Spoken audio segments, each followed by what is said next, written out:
It almost seemed like they were the home team and we were the away team. The way they were like navigating the pitch well, they were reading the pacers well. Like it seemed like they were much more comfortable at our home than we were.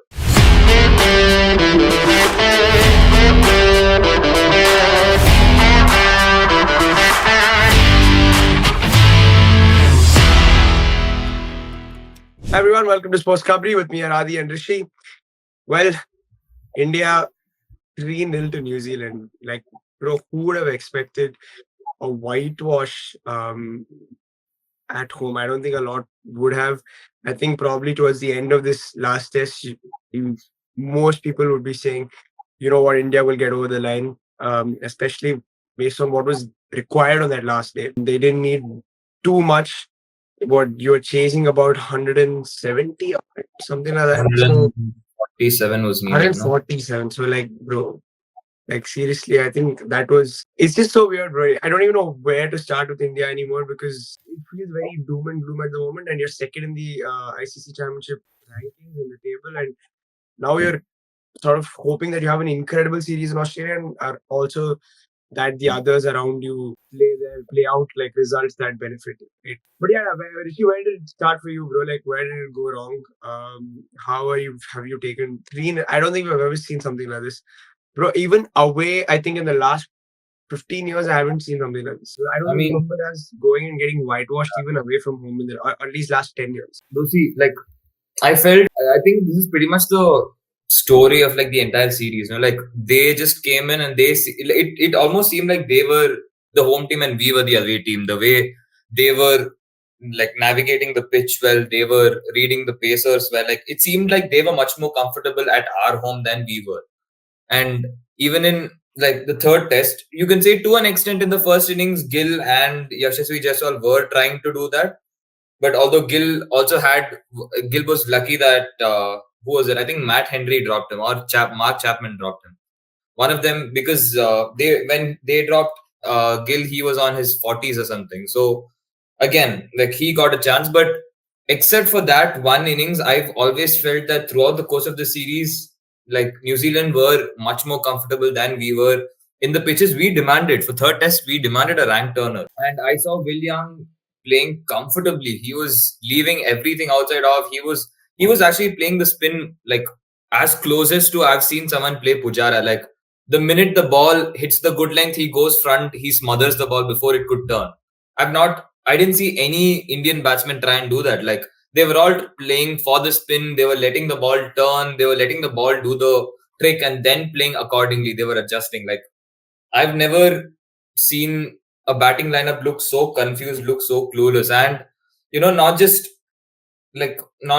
Gill, Jaiswal, they played well. And to be honest, our seniors also let us down. Like Rohit Sharma, like dude, on a ranked, it takes it takes a really special guy to get out to pace attack on a rank turner, dude. Like the shot itself in the second innings was so lazy. Like it seemed as if he was there for the sake of it.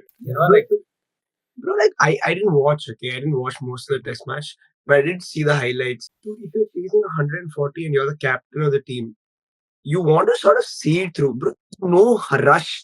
It's day 3. Nobody's expecting you to finish it on day 3. Nobody wants you to finish it by lunch or by tea and go home. And like, I don't know if he wanted to finish everything by lunch and probably grab a snack or something in the evening. But bro, like, see the game. Why are you playing those shots? Like, bro, it's shocking. It is legit shocking to see like an Indian captain do that.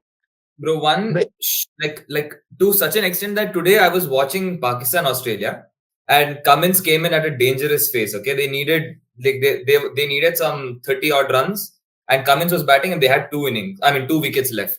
Cummins scored 31 of 30 or something and he anchored that innings. He played with so much more patience. I've not seen Rohit Sharma play with such patience in a long time. Like not in one inning of this series that I've seen Rohit Sharma play with such control and composure that Pat Cummins played, not even a batsman. And I was looking at Cummins and I was like, dude, he's a bowler and he's showing this level of maturity. He's not committing to shots. They're leaving the field open for him to try and exploit that gap. He is not falling for it. This is an ODI game. Mind you, this is an ODI game. Rohit Sharma had 2 tests to do this and he couldn't do. I mean, 2 days to do this and he couldn't do that. That's the most shocking part. The thing with the intent thing, right, is that I feel like it's okay. Like, fine, you want to show intent, you want to show like that you want to score runs quickly in a test match. People have done it before, and England do it. Harry Brook does it. Joe Root does it very well, but he knows when to play. Like how. I think that's something that you really have to recognize. Like Joe Root can score quickly, but he can also play the long innings when he knows the ball is steaming, the ball is moving, or based on the requirements of that match. I remember when they were chasing I think it was 150 odd or 200 odd against West Indies or Sri Lanka. I don't remember. He played a very sensible knock. Like he made sure he played till the end. Didn't he didn't try to play a lot of like stupid shots, and he took his team, like got his team over the line. I think that's somewhere lacking in Rohit Sharma because I think he's got the ability as a bat. I just feel like his decisions are so sort of off as opposed to say like a Virat Kohli who's just probably not having the best time.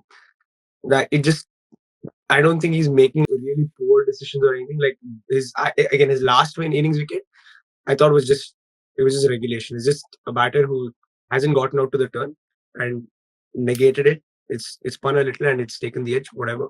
But Rohit Sharma, I think, on the other hand, has made a few bad decisions. But yeah, like, what do you think of this intent thing? Like, do you think India are justified in sort of going big at the top, look for runs? Like, the only thing I can't understand is in the fourth innings, you have 3 days left. It made no sense. But yeah, I mean, dude, apart from Rohit Sharma, there was really, you can't call it intent, etc. because they didn't bat at all. Like, apart from Rishabh Pant, no one has batted that entire innings. You talk about intent, but if you step back, Rohit Sharma gets out, then Jaiswal gets out, and then Gill comes, he gets out with I don't know what he was trying to do. I don't know what Something I've seen him do a lot before. It's not the first time he's just leaving the ball and getting out. I still don't think, I don't know. That is more of, do they have the intent to learn from their mistakes? I think that is more important than this talk about intent of batting, etc. I think this Rohit Sharma is just masking it, saying, okay, we were ready to go aggressive. The way that they all got out, there was nothing aggressive about it. They were all stupid wickets, right? Even Virat. And then Punt, he got lucky again, but like whatever, he was there to score runs. At the end of the day, he scored the runs, right? Then you look at your other batsmen, even Jadeja, bro. Like it's all just so lazy batting. It was nothing more than just lazy batting, and it's nothing that has changed from the first Test match. It's been the same old rhythm of batting throughout the 3 games. Like nobody wants to sit there and stand and score runs, have partnerships. No one's ready to take time. Just take time, bro. There is 146 in 3 days to win. It was not just 146 runs to win in 10-20 overs, right? 146 in 3 days. When New Zealand came in, I am sure they came into bowling thinking, okay, we're going to lose this Test match. We won the Test series. It's okay. I am 100% sure that was the intent they came in. I mean, obviously they would have had, okay, let's go win the game. But realistically, when you're going into that Test match, the last innings, where you only have to defend 146 runs, and that pitch was there where you can easily score runs. You saw the way Punt and Washies scored runs. If you attack the right ball, because at the end of the day they didn't have Santner, they had Glenn Phillips bowling, bro. Glenn Phillips and was like the second main spinner at that time. You can't sit and say he's a part-time bowler. He's not even a proper spinner. Where you couldn't even say that, okay, we were back against the wall where he had one of the best spin attack coming at you, right? And that's what, like, Ajaz Patel, he's always done it in Mumbai. Even last time he did the same thing. He got 10 wickets last time, I think so. And he bowled pretty well. But I remember when Sarfaraz Khan, the way he got out, and suddenly we were like 26 for 5 or something. I could hear, you should have heard the way they were like celebrating. They were not celebrating in terms of, okay, we're out here to win. I could hear them laugh. Like I could hear everyone just giggling and laughing. Like New Zealand players, they were like, bro, India's just throwing it away. They were literally laughing. I could hear them just like, especially Ajaz Patel and all those players, they were just, you could hear, you go back and hear it. After the Sarfaraz getting out, they're all just laughing. They're like, what is happening? Like, we're not here to like, we don't think we would win, but like 26 for 5, okay, this is our game now. It's like you only have 3 wickets left to, get three more batsmen out, and we won the game. And they were like just laughing at the way how we were just throwing wickets. Entire team don't know how to bat, and even if it's back to what has changed from the first test. Every test, Rohit Sharma comes and says, we're not on a level, we're going to change. We're not on a level, we're going to change. Three test matches, he said the same thing. There was really no change in the batting order. First test match, out of everyone, you take out KL Rahul, you get Gill. Then Gill doesn't play well. Even in the first innings, we had a 30-run lead. You look back at it, punt was dropped very early, Gill was dropped very early, and those two catches were lollies, like literally in your hand, and they just dropped. If those two guys got out, we would have had a 60, 70 run, trail by 60, 70 runs for New Zealand to, score more runs. We were lucky we had a 30-run lead by the end of the, first innings. Again, bro, it's just a fact of more than intent. Is it the intent do they have the intent to learn from their mistakes, or are everybody just sitting here to just play, just however you want? Right from the captain, I think it comes from the captain and the coach, both of them. Because nothing has changed from the first innings of the first game, which was almost 2.5 weeks ago. Yeah. Okay. Rishi, of course, a lot of concerning things. Big series in Australia going into what has probably been one of the most anticipated series for a while now, right? Like, it's been talked about for the last year. It's not even just today or like in the last couple of months that we're talking about the BGT. But it seems very gloomy at the moment because of what's happened. Do you want like any changes at all in the batting order? Do you want to see any changes at all? Let's not talk about the bowling because we know there will be a lot of changes because of the nature of the wickets there. But just from a batting perspective is where we have struggled largely, I think. From there, from that angle, do you want to see any changes at all? I mean, it's only fair that we see some like repercussions, right? If you can't just lose 3-0, get whitewashed at home, of having like despite having such a reputable like you're having such numbers at home, and then you go and put such performances. It only makes sense that you show some you show this is where intent actually matters. Like, you have to show some response. You have to be like, okay, no, we can't just let this slide.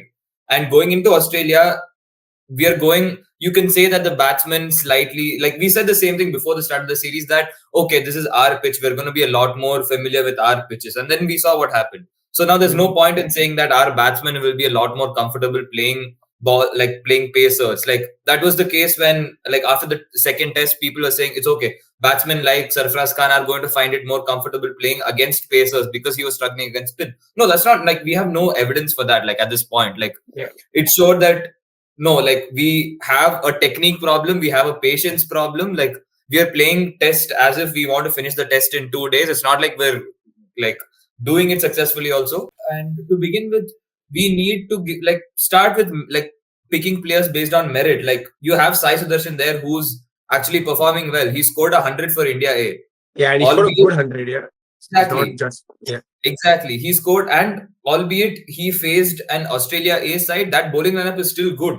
And I would back Sai Sudarshan to play there much better than the kind of performances that we've seen at home. Like to begin with, I don't know how much Rohit Sharma is gonna do. I don't know how much, like, you see Matt Henry and Will O'Rourke are getting our captain out, our Virat Kohli out. Now, I don't trust him to go, and I don't trust them to go and drop really good performances against Hazelwood, against Stark, against Cummins. These are the best in business at the toughest of conditions. I don't expect them to do it at all. So if anything, like, pick players based on merit. Like, okay, you dropped KL Rahul after the first test to bring Sarfaraz in. Okay, to be fair, Sarfaraz Khan did a good job in the first test, but after that, has he backed up? He went to Mumbai, his supposed home ground, where he has an unbeatable record. He scored a triple hundred there, but what happened when it mattered?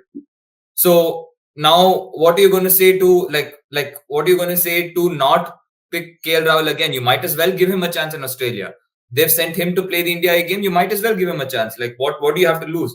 And then you have players in India A who are playing well there, so you might as well give them a chance. So it should be based on merit. Nobody cares how you're doing in the white ball. It's strictly matter. It should come down to how you are performing in red ball, and that alone should be the criteria. Yeah, absolutely. I think in the India A, at least the games happening right now in Australia, probably a good indicator because you're playing in Australia, playing a good Australian side, especially the batting Yeah. of that Australian side is pretty good. But if you really want to look at some bowlers there, the batting Dude, they of have that Marcus Australian Harris, side is they Cameron have batsman Bancroft McSweeney, and they have Cameron Bancroft, they have what's the the 90 new year old? guy's name. He's supposed to be their next Yeah, the next opener big in thing, the books. exactly. Yeah, so Constance. That's Yeah, how. Constance. Yeah, Yeah, Constance. but yeah, regardless, I think from an Indian perspective, also, I watched the India team play. I was a little like it was okay. It was not the best, but yeah, at least you have some Bro, notable actually, like, performances. bro, they showed a lot more patience. They played test Yeah, match, how test 100%. match is supposed to be played than this Yeah, India main team, dude. That's what concerns me. Like, that's true. That's true. I think but even there you can see like there's almost like a white ball. You can see the guys who are playing a lot more white ball and the guys who are actually red ball players. Like Rutraj Gaikwad struggled like both innings. It was terrible to be fair. So like, and then you can see like you all go almost to the more orthodox-ish players. Sach Darshan had played pretty well. I thought Ishwaran was looking good, Ishwar, was exactly. unlucky on a couple of occasions, but he played well. So yeah, I think it's there. Like there's a clear difference, and there's a sort of path for India to look at new young talent coming up, and yeah, they've got some interesting calls to make before the BGT starts. Well, yeah, that's that. Then big series coming up. Now it's yeah, bro. It's like what a month and a half to go before we kick off India versus Australia. But yeah, thanks, Hari. Thanks, Sushi, for Half, joining in. brother. We have about 2 weeks. Yeah. Oh my God. 3 weeks. Yeah, 3 weeks. we have less than a month. Oh Jesus, yeah. It's less than a month. I don't know why bro, I was in my head. I'm just like December mid, but To yeah, be it's exact, we have like 18 days. 18 days for India Australia. But yeah, I went December mid. I don't know for some reason, but less than a month is what we have for India Australia. Big series. Going to be a lot of fun. Of course, we'll be going through the games and we'll be watching the game. Of course. Thanks, Hari. Thanks, Sushi, for joining in. Everybody watching, let us know what you think India have. Let us know the changes you think India have to make before we go to Australia. Of course, not the bowling side of things because we know there are going to be changes there, but from a batting perspective, always do like and share the video. Subscribe to SportsKhabri. See you soon. Goodbye.